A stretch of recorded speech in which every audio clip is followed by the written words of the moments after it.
मैं टूट गई थी अंदर से। मैंने अभी अभी एक बच्चा खोया था, तो मुझे ऐसा लगा कि यार मतलब इतनी जल्दी सब बदल गया। मेरा जो किचन था उसका फ्लोर सारा था सफ़ेद, और आप यकीन नहीं मानोगे वो पूरा खून से भर गया। और मैं खड़े खड़े सिर्फ चाय बना रही थी, ना मैं गिरी थी ना मुझे लगा था। एक हाथ से मैंने उनको बताया कि अरे देखो मैगज़ीन आ गया है, कल सब जगह डिस्ट्रीब्यूट हो जाएगा, और दूसरे हाथ से मैंने झापड़ खाया। डॉक्टर ने मुझे बोला कि आप शायद 6 महीने या 1 साल जी लोगे। मैं सूटकेस लेके निकल रही थी घर से, और मुझे बोला गया ओ तुम 11 दिन के लिए बाहर जा रही हो, तो मतलब 11 आदमियों के साथ सोगी।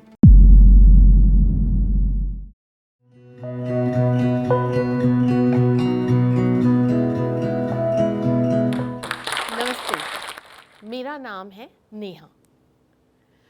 अगर आप पूछेंगे कि मैं यहाँ क्यों हूँ, तो मैं आपको ये बताना चाहती हूँ कि मैं आज ज़िंदा हूँ, और मेरे लिए वही सबसे बड़ी बात है। बिकॉज़ मैं खुद ही यकीन नहीं कर पा रही हूँ कि स्ट्रोक, कैंसर और हार्ट अटैक के बाद मैं आप सबके सामने आज खड़ी हूँ। मैं आज यहाँ आई हूँ आपको बताने कि मेरी जर्नी कैसी रही है। बिकॉज़ हर एक इंसान का एक रास्ता होता है, लेकिन हमको नहीं पता होता है वो रास्ता आने से पहले कि हम क्या करने वाले हैं। मुझे भी नहीं पता था। मैं पैदा हुई एक नॉर्मल गवर्नमेंट सैलरी पेरेंट्स के घर पे। बड़े हो गए, प्यार हो गया, शादी हो गई, फास्ट फॉरवर्ड करते हैं, बच्चे हो गए, मेरे 3 बच्चे हुए, और मैं बहुत अच्छा कॉर्पोरेट में काम करती थी। जो असली ज़िंदगी है मेरी, जो मुझे लगता है, वो मेरी 2008 से शुरू हुई, जब मेरे बड़े बेटे का इंतकाल हो गया। My eldest son died in an accident. And तब मुझे समझ नहीं आया, क्योंकि हम हमेशा ये सब चीज़ें देखते हैं टीवी पे, फिल्मों में, सीरियल्स में, और यही सोचते हैं कि ये हमारे साथ कभी नहीं होगा। लेकिन ये मेरी ज़िंदगी की असलियत है। और जब वो 2008 में उसकी डेथ हुई, तो मुझे ये लगा, ऑफ कोर्स मैं टूट गई थी अंदर से। मैंने अभी अभी एक बच्चा खोया था, तो मुझे ऐसा लगा कि यार मतलब इतनी जल्दी सब बदल गया। उसकी चिता को मैंने खुद आग दी, बिकॉज़ वो बहुत मेरे क्लोज़ था एंड सबसे बड़ा बच्चा था, तो उसकी एक अलग बात होती है। लेकिन उसके बाद मैंने कुछ दिनों बाद देखा, जब 13वीं की हम तैयारी कर रहे थे, तब मैंने देखा जो मेरे दूसरे 2 बच्चे थे, वो एक कमरे में दुबक के कोने में बैठे थे, जैसे सहमे हुए।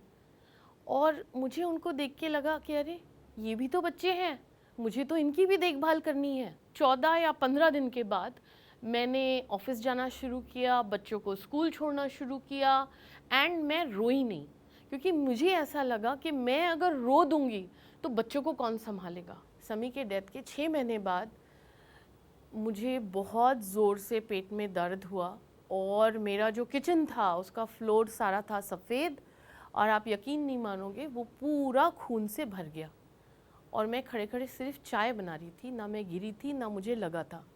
और जब ये हुआ, तब ऑफ कोर्स मुझे एम्बुलेंस बुला के हॉस्पिटल जाना पड़ा, और वहाँ जाके मुझे पता चला, काफ़ी सारे टेस्ट्स और रिपोर्ट्स और सब आने के बाद दूसरे दिन पता चला कि मुझे कैंसर हो गया, सर्विकल कैंसर स्टेज 3। मैं बात कर रही हूँ 2008 की, जहाँ डॉक्टर ने मुझे बोला कि आप शायद 6 महीने या 1 साल जी लोगे। अब मेरे बच्चे को तो गुजरे हुए सिर्फ साल भी नहीं हुआ था, 6 महीने हुए थे। तो मैंने सोचा कि नहीं डॉक्टर साहब, ऐसा नहीं हो सकता, मुझे जीना है, मैं जीना चाहती हूँ, क्योंकि मुझे अपने बच्चों को बड़ा करना है। और जब ये कैंसर की बात मैंने घर आके बताई, तो जिनके साथ मैं थी, जिसको हम इंडिया में पति बोलते हैं, उनका ये रिएक्शन था कि अरे तुम तो अनाथ हो। सही है जी, मैं अनाथ हूँ, तुम इतनी बीमार पड़ जाओगी, मुझे नहीं पता था, मैं तो तुम्हारा ध्यान नहीं रख सकता, मेरे पास अपना लाइफ है, मेरे पास अपना काम है, और मैं बहुत ही बिजी हूँ। तो तुमको अगर अपना ध्यान रखना है तो तुम खुद ही रख लो। वो टाइम पे मैं बैठी थी, मैंने जस्ट कैंसर का न्यूज़ सुने हुए शायद 8 घंटे या 10 घंटे हुए होंगे, और मैंने उनको बताया। और जब मैंने उनका ये रिएक्शन देखा, मुझे ऐसा लगा कि जैसे ना मेरी आत्मा मेरे अंदर से निकल गई है और मेरे से पूछ रही है कि तू इसके साथ अभी तक क्यों है। क्योंकि छोटे मोटे डोमेस्टिक वायलेंस, वर्बल अब्यूज़, ये सब मेरे ऊपर हो चुका था। मैं अपने दोनों पैरों पे खड़ी थी, मैं फाइनेंशियली इंडिपेंडेंट थी, बच्चे संभाल रही थी, घर संभाल रही थी, बिकॉज़ मेरे लिए मुझे ये करना था, ये मेरा परिवार है, मैं उसके लिए काम कर रही हूँ। मुझे किसी की कोई चीज़ की ज़रूरत नहीं थी, किसी को बोलने की ज़रूरत नहीं थी। लेकिन जब उन्होंने ऐसा बोला, मैंने सोचा यार मैंने तो सुना था जीने मरने का साथ होता है, पापा मम्मी बोलते थे कि जिसके घर शादी होके जाओगे वहाँ से अर्थी उठनी चाहिए। तो मुझे ये ना समझ ही नहीं आया कि वो सब था क्या।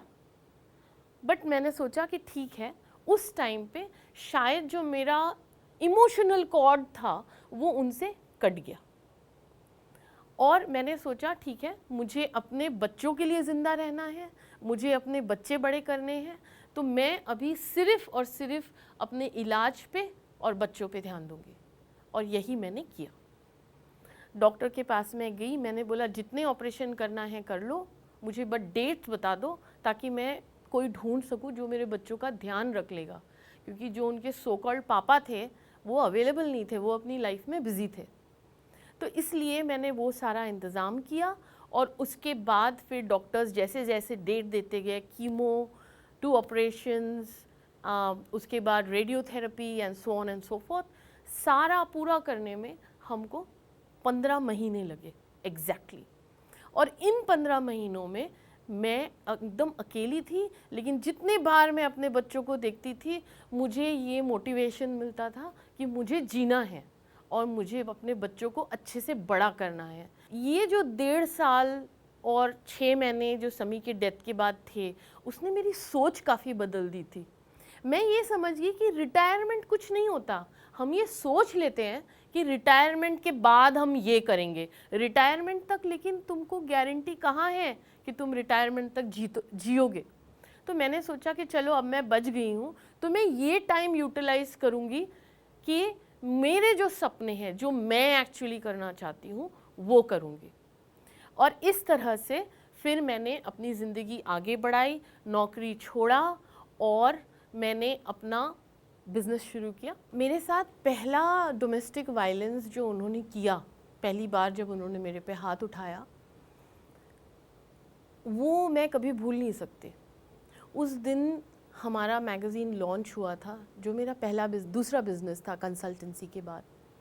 और मैं मैगज़ीन लॉन्च हुआ, सारी टीम ने पार्टी किया और मैं उसके बाद पहला कॉपी मैगज़ीन का लेके घर आई। और आते आते शायद मुझे 10 साढ़े 10 बज गए होंगे। तो एक हाथ से मैंने उनको बताया कि अरे देखो मैगज़ीन आ गया है, कल सब जगह डिस्ट्रीब्यूट हो जाएगा, और दूसरे हाथ से मैंने झापड़ खाया। And that was the first incident. मेरे से गलती ये हो गई कि मैंने उस हाथ को रोका नहीं। वही बार नहीं, हमेशा ही नहीं रुका, और वही सबसे बड़ी मेरी गलती थी। मैं ये पूरा यकीन रखती हूँ कि खूबसूरती आपके अंदर से होती है, you are beautiful from within. But ये भी सच है कि मुझे अपना ध्यान रखना आज तक भी अच्छा लगता है, क्योंकि मैं वो खुद के लिए कर रही हूँ, किसी और के लिए नहीं कर रही हूँ। तो वहाँ से मैंने देखा कि इतनी सारी मार्केट बड़ी है, इतने सारे कॉस्मेटिक प्रोडक्ट्स हैं, लोग कैसे यूज़ करेंगे, लोगों को कैसे पता चलेगा। मॉइस्चराइज़र बोलो, 100 मॉइस्चराइज़र खड़े हैं। और वहाँ से मेरी पहली कंपनी खूबसूरत की स्टार्ट हुई। मैंने जब बिज़नेस शुरू किया तो मुझे ट्रैवल करना पड़ता था काफ़ी। तो एक बार जो मेरा सबसे बड़ा लंबा ट्रिप हुआ था ट्रैवल करने के लिए, वो था 11 दिन। और मैं सूटकेस लेके निकल रही थी घर से, और मुझे बोला गया ओ तुम 11 दिन के लिए बाहर जा रही हो, तो मतलब 11 आदमियों के साथ सोगी। एंड मैंने बोला कि मैं तुमको इसका कोई जवाब नहीं दूंगी, कोई सफाई नहीं दूंगी, लेकिन मुझे उनकी सोच जो है वो पता चल गई। शायद वो पहले से ही था, लेकिन मैंने कभी नहीं सुना था। और हाँ, लोग बोलते हैं कि जो अपने पैरों पे खड़े रहते हैं उनके साथ डोमेस्टिक वायलेंस नहीं होता है, लेकिन अब याद रखिए कि हम वही संस्कारों से पले बड़े हैं जहाँ बोला जाता है कि बच्चों को आप एक बैलेंस्ड परिवार दो, जहाँ पे आपकी शादी हुई है वहीं से आपकी अर्थी उठनी चाहिए। तो मैं तो यही सुन के बड़ी हुई थी। तो और दूसरी बात, मैंने किसी को इस बारे में नहीं बताया 14 साल तक, मैंने कहीं नहीं बताया। आज मैं आपके सामने खड़े रह के ये बता रही हूँ, मैंने किसी को नहीं बताया। और शायद उसी लिए, क्योंकि मैं अपने बच्चे के डेथ पे रोई नहीं, समी के डेथ पे, शायद मैं मार खा के चुप होके बैठ गई, शायद कहाँ कहाँ मेरे मार्क्स आए वो मैंने मेकअप से छुपा डाला, लेकिन वो ज़िंदगी में किसी को नहीं पता चला कि मेरे साथ क्या हो रहा है। तो बात करो, अगर आपके साथ कुछ हो रहा है, जिस पे भी आप भरोसा करते हो, आप उससे बात करो, नहीं तो अंजाम मेरी तरह ही होगा, एक के बाद एक आप बड़ी बीमारियों से जूझते रहोगे। And I wouldn't want that for anybody. और वो टाइम पे मैं 16 गोली खाती थी हार्ट अटैक से उठने के बाद, और वही बात सुन के मुझे हार्ट अटैक हुआ था कि 11 लोगों के साथ सोगी, 11 रात के लिए जा रही हो। उसके ट्रिप के बाद ही मुझे हार्ट अटैक हुआ था, बिकॉज तभी तो मैं निकल गई काम का सोच के, बट यू नो उसके बाद कहीं ना कहीं आपके जहन पे वो बात बैठ जाती है और आप बहुत ही गंदा महसूस करते हो इनसे, अपने आप से, कि यार ऐसे किसी के साथ मैं रह रही हूँ और वो इंसान ये सोचता है मेरे लिए जिसके नाम का मैंने सिंदूर पहना हुआ है। जैसे जैसे मेरा करियर बढ़ता गया और मेरे प्रमोशंस होते गए, वैसे वैसे डोमेस्टिक वायलेंस मेरे पे बढ़ता गया, क्योंकि कहीं ना कहीं उनको लो फील हो रहा था। उनको शायद, I don't know whether it was depression, whether it was inferiority complex, मुझे नहीं पता वो क्या था, आज तक मुझे नहीं पता चला, क्योंकि मैंने उस सब चीज़ों के बारे में उनसे आज तक कभी पूछा नहीं। लेकिन जैसे जैसे मेरी तरक्की होती गई, वैसे वैसे डोमेस्टिक वायलेंस और वर्बल अब्यूज़ बढ़ता गया। शायद मुझे रोकने के लिए, मुझे नहीं पता क्या था वो, बट मैंने वो सबको इग्नोर किया, और इस सब के बावजूद भी मैंने अपने अंदर माफ़ी ढूंढी और मैंने माफ़ी दिया। लेकिन इस सब के दौरान मैंने एक इंसान को थैंक यू बोला, और वो है जो मेरे बच्चों के पापा थे, क्योंकि उन्होंने 2012 में डिवोर्स के लिए फ़ाइल किया, 2014 में डिवोर्स हो गया। तो मुझे ऐसा लगा कि जो मैं संकली से बंधी हुई महसूस कर रही थी, मैं खुल गई। अब मैं कुछ भी कर सकती हूँ, बच्चों के लिए भी और खुद के लिए भी। मैं खुद से मिल गई। मुझे उस टाइम तक पता नहीं था कि मेरे अंदर इतना मैं सहन कर सकती हूँ, इतना एंड्योरेंस जो हम बोलते वो है। मुझे नहीं पता था कि मैं इतनी स्ट्रॉन्ग हूँ कि कुछ भी मैं कर सकती हूँ जो मैं सोच लूँ। मेरे अंदर ये क्षमता है, मुझे नहीं पता था। ऐसे ही बहुत सारे लोगों के साथ होता है, लेकिन मेरे साथ भी हुआ। लेकिन एक चीज़ जो मैंने नहीं किया, आई नेवर गिव अप। मैंने कभी हार नहीं मानी। मैंने कभी ये नहीं पूछा आज तक खुद से कि मेरे साथ ही ऐसा क्यों हुआ। मैंने हमेशा ये सोचा कि शायद मुझे कुछ सीखना था इस जन्म में जो मैंने नहीं सीखा, और इन एक्सपीरियंसेस से जो बच्चों के पापा थे उन्होंने मुझे ये सब कुछ सिखा दिया, और आज तक मैं उनसे कृतज्ञ हूँ कि आपने मुझे खुद से मिला दिया। और ऐसा नहीं है कि मैं उनसे बात नहीं करती हूँ, मैं उनसे बिल्कुल बात करती हूँ।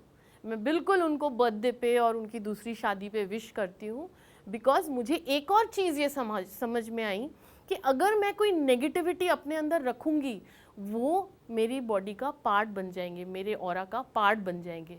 तो मैंने उनको माफ़ कर दिया और मैं अपनी ज़िंदगी में आगे बढ़ी। एक मैंने एनजीओ भी खोला कि जिसका नाम है स्नेह स्पर्श फाउंडेशन। स्नेह स्पर्श फाउंडेशन के थ्रू हम बम्बई की झुग्गियों में फ्री लाइब्रेरी चलाते हैं 3rd to 10th क्लास के बच्चों के लिए। कुछ भी हो जाए ज़िंदगी में, कभी हार मत मानो, और जिस भी सिचुएशन में आप हो, आप ये सोचो कि इसके आगे मुझे क्या करना है, ये सिचुएशन से हम क्या सीख सकते हैं और कैसे आगे बढ़ सकते हैं।